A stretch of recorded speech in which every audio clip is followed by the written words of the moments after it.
Que a paz de Jesus seja conosco. Aspectos da vida, velhice.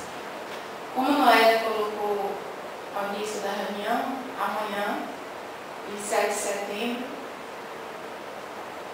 dia do idoso, e em função da data, escolhemos por desenvolver o tema na noite de hoje. Leon Denis, no livro O Grande Enigma, falando da velhice, ele coloca a seguinte frase, que a velhice é o outono da vida. Onde as estações são bem definidas, que não é o caso da nossa cidade, em média 8 meses de verão, quando a chuva vem em média 4 meses, e que para nós é inverno.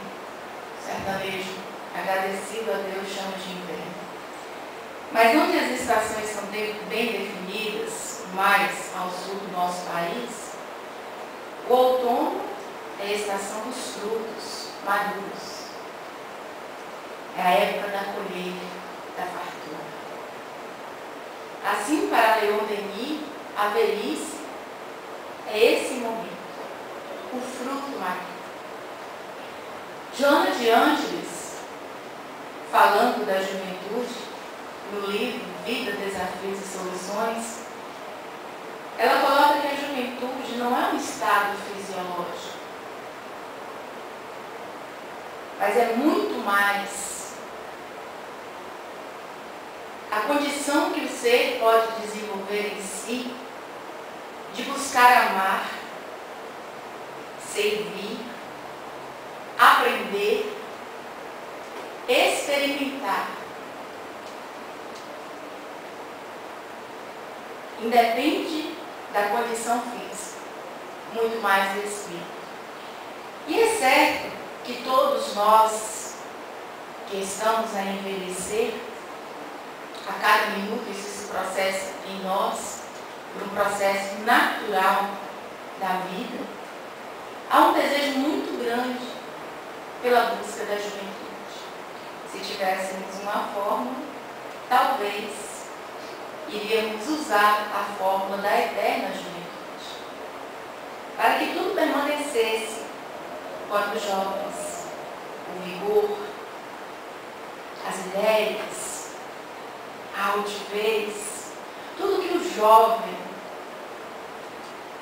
tem de mais belo, de mais especial. Mas a vida não se processa assim. O corpo se desgasta. E nesse desgaste, nesse desejo, muitas vezes desenfreado por essa juventude, muitos se lançam em todos os tipos de atividade que possa garantir a presença, a garantia dessa juventude, que possa dar a garantia dessa juventude. Ou de outras vezes, mesmo o corpo já mostrando que ele já não é tão jovem, prefere se enganar, auto-enganar-se, que ele já não é, que ele não é assim tão velho. Então vemos aqueles senhores, aquelas senhoras, que buscam aquela postura do garotão ou da mocinha. É uma forma, é um drible para não aceitar o processo que está acontecendo naturalmente ali consigo. Assim, a velhice,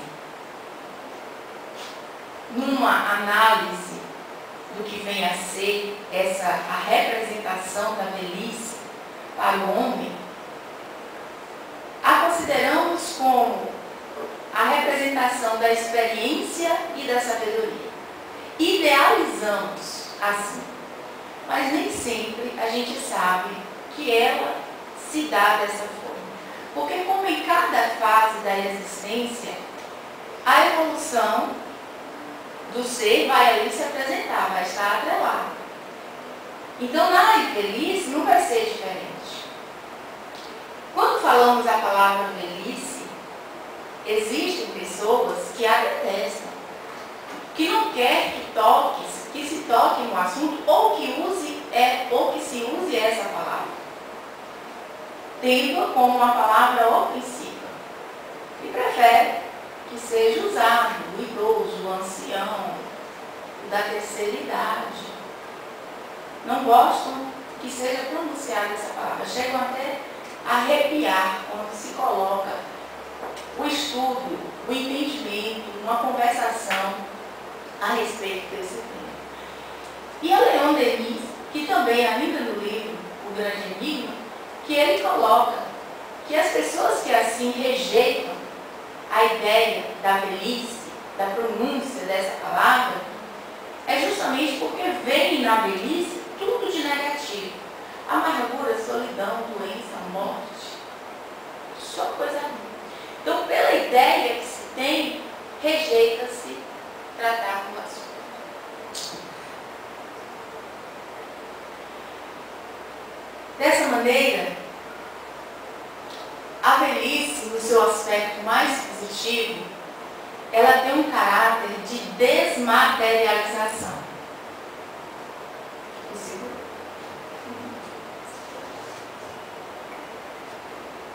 E nesse caráter de desmaterialização, vamos observar, principalmente naquele momento em que percebemos o idoso já vivenciando o estado de insônia, que é tão característico para os idosos. E essa insônia é como se ele permanecesse, o idoso, numa permanente vigilância.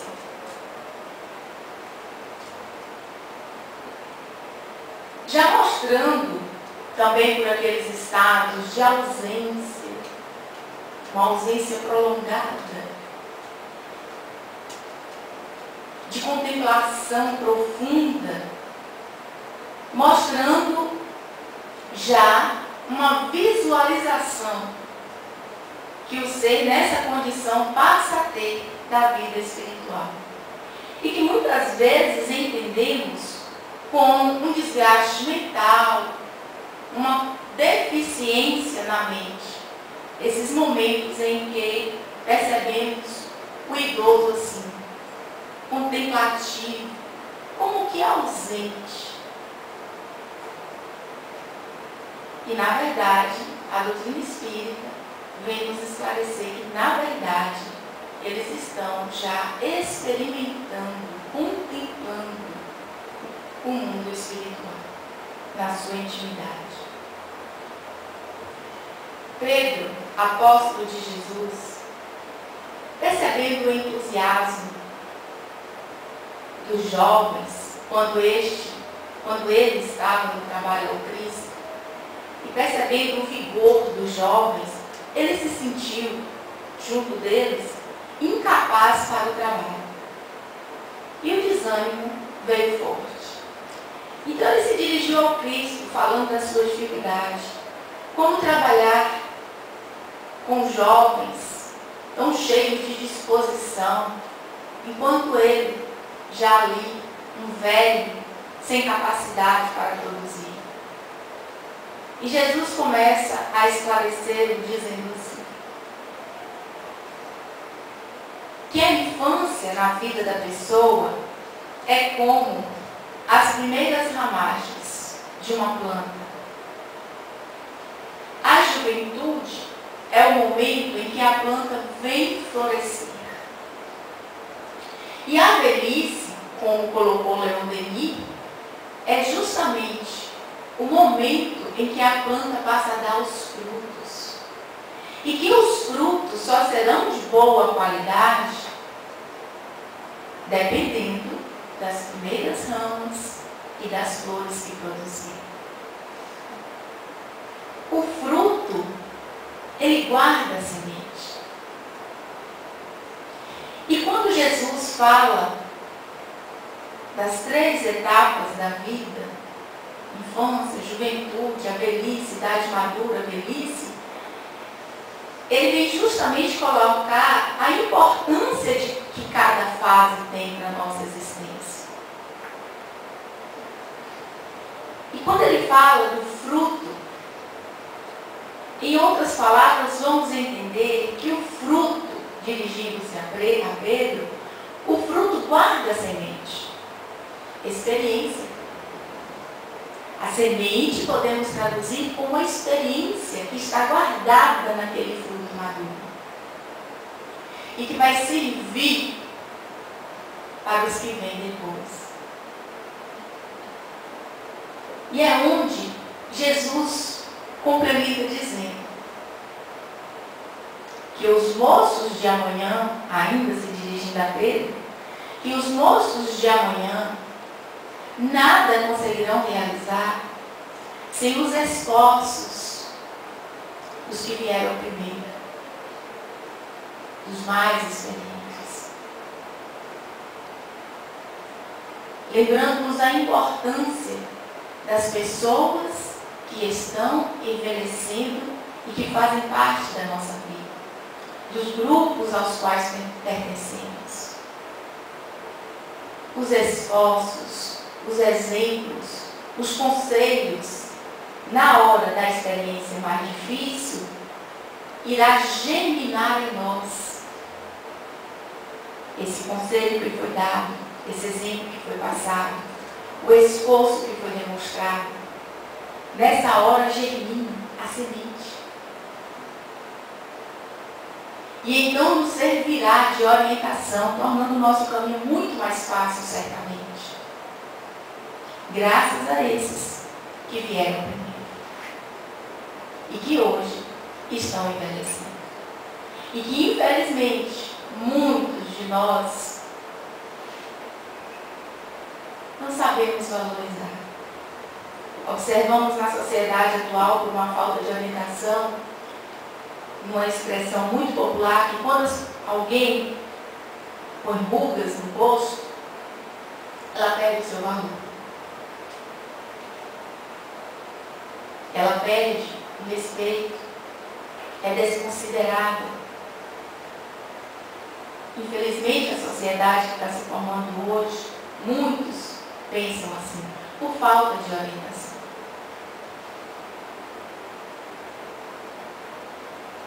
Leon Denis fala ainda, nesse livro, O Grande Enigma, que está à disposição na Biblioteca Bezerra de Menezes, está no prédio, como o relato que fizemos de Jesus e Pedro está em Boa Nova, um livro muito interessante e que também tem à disposição na Biblioteca Bezerra de Menezes, está no prédio. Leon Denis fala dessas rugas. E ele coloca nas suas palavras belíssimas assim, que a face do idoso, do velho, ela pende, ela cai. Ela cai pelo peso do pensamento. Porque nessa idade, ele muito mais pensa, ele muito mais entende. Por isso que ela cai. Foi o tempo, é a presença do tempo correndo no ser. Muitos já afirmam que não querem envelhecer para não ficar aos cuidados de ninguém. Desejam desencarnar bem antes que esse processo se dê, para que ninguém tenha que cuidar deles. E ainda Leon, que mais uma vez vem dizer que o título de velhice é uma bênção do céu. Ter vida longa é uma bênção. É de se invejar. A inveja saudável. Ver beleza naquele que está atravessando a existência e tendo uma existência longa. É de se admirar. Parece estranho. O velho, o idoso, que já não tem mais a forma física atraente da juventude, podemos dizer que é belo de se ver. Porque não vai se ver o corpo, vai se ver o ser que está atravessando a existência assim. O espírito que está comandando o corpo que está vendo. Dessa forma, Emmanuel, no livro Fonte Viva, ele vem falar justamente dessa preocupação que a gente tem com o desgaste do corpo. E ele carinhosamente nos fala para que não fiquemos impressionados, desanimados com o desgaste do equipamento físico. Para não nos abatermos com o desgaste que o corpo naturalmente passa através dos anos. E coloca ainda que a juventude não é um estado da carne, é um estado do espírito. O corpo que carrega o nosso espírito pode estar velho, gasto, precisando de cuidados. Mas o vigor, o interesse pela vida, o entendimento estará no espírito, que pode ser muito jovem. Muito jovem. Um filósofo alemão realizou uma pesquisa há uns anos, em média 6 anos. Essa pesquisa foi feita e ele afirmou que em 2050, pela primeira vez na história, a população mundial será muito mais de idosos do que de crianças. E ele aconselha aos jovens para que aprendam a respeitar e valorizar os idosos. E sugere ainda que as crianças, que os jovens sejam educados de forma que possam reconhecer a importância dos idosos, a experiência que estes podem nos transmitir.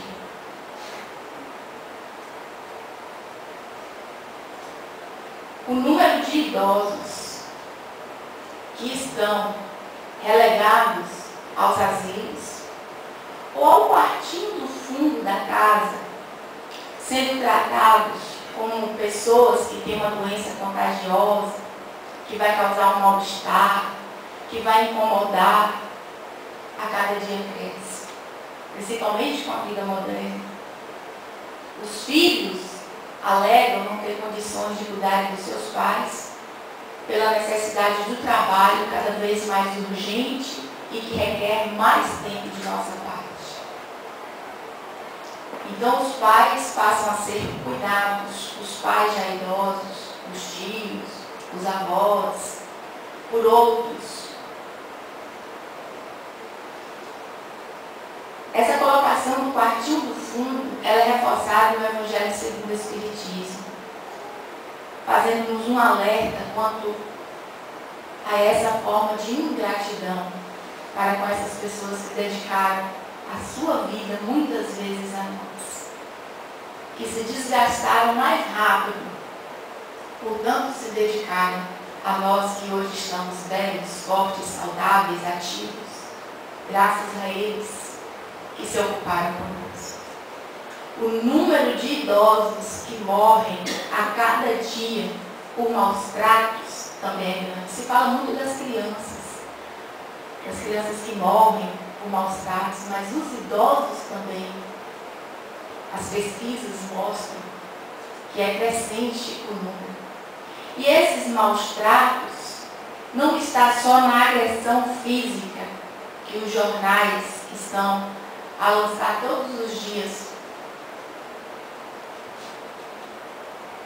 mas muito mais pela falta de apoio e de cuidado.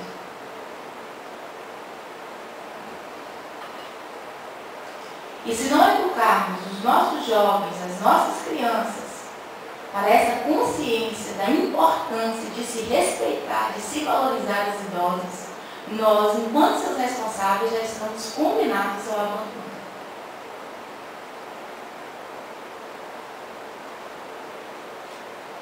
William Bennett, no livro das Virtudes, ele traz uma história já muito conhecida, mas que pode e deve ser sempre relembrada.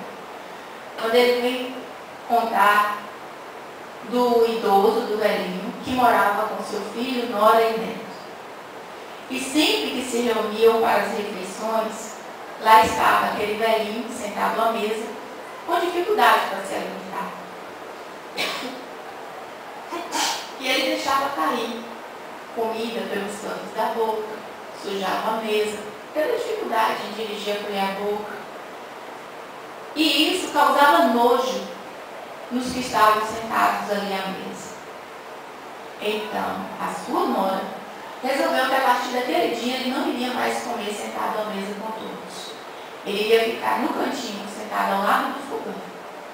E seria dado a ele um pratinho de barro. Assim foi feito. Ele não reclamou. Sentava-se ao lado do fogão, num banquinho, com o seu pratinho de barro. Era servido, não perguntava se ele queria mais. Ele certamente, em alguns momentos, desejava um pouco mais, mas também não pedia. Muito trêmulo, com dificuldades para se locomover, ali ele obedecia prontamente o que estavam fazendo com ele, enquanto que a família se reunia à mesa para as refeições. Em um determinado dia, lá está o filho daquele casal, sentadinho no cantinho ali da cozinha, brincando com uns pedaços de pau, como se estivesse a fazer alguma coisa. O pai, vendo o perigo daquilo, se aproximou e perguntou: meu filho, o que você está fazendo com esses pedaços de pau? E ele então, vendo que a tigelinha do vovô havia sido trocada por uma de madeira, uma camelinha, respondeu o pai: eu estou fazendo um pratinho de madeira, como o do vovô que vocês deram há poucos dias, para que quando vocês envelhecerem, você e mamãe, eu poder colocar a comida de vocês. 4 anos tinha criança. O pai entendeu prontamente a bobagem que eles estavam fazendo. Chorou junto com a sua esposa. Imediatamente tirou o idoso ali do lado do fogão e fez com que ele retornasse à mesa, dando um belo exemplo para o seu filho e tentando corrigir o erro que estava cometendo. Se não fazemos igual, quantas outras ações infelizes já fizemos com o idoso, porque ele dá trabalho. Ele precisa de cuidados, precisa de atenção, precisa de paciência para ouvir a mesma história todas as vezes. Mas também consegue encher o nosso coração de alegria quando na simplicidade, na humildade extrema, ainda nos dizem: muito obrigado porque você veio me visitar. A obrigação de nossa parte, visitar os pais, visitar os avós, os tios, mais idosos, que se dedicaram a nós. E ainda ouvimos: muito obrigado porque você veio me visitar.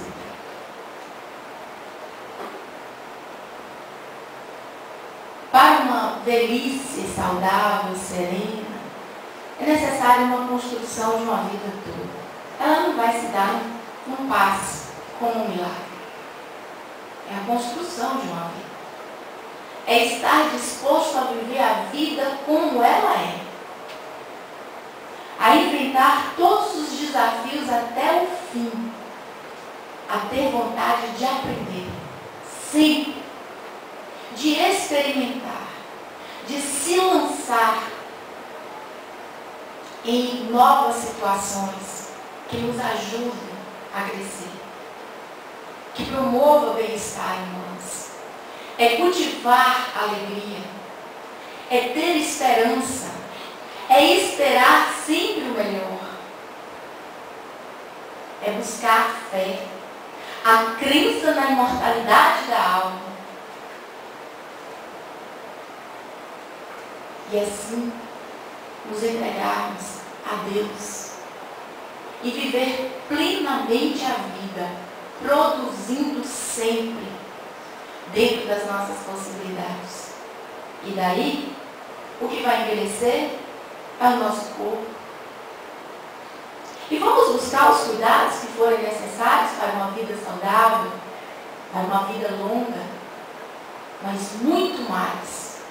Na proposta da doutrina espírita, vamos buscar cuidar do espírito que está nesse corpo que envelhece, buscando a fórmula maior da juventude, que é amar. Quem ama tem serenidade, vive em paz, sorri, acredita na vida, não tem medo, é mais feliz. Muito obrigada pela atenção de todos.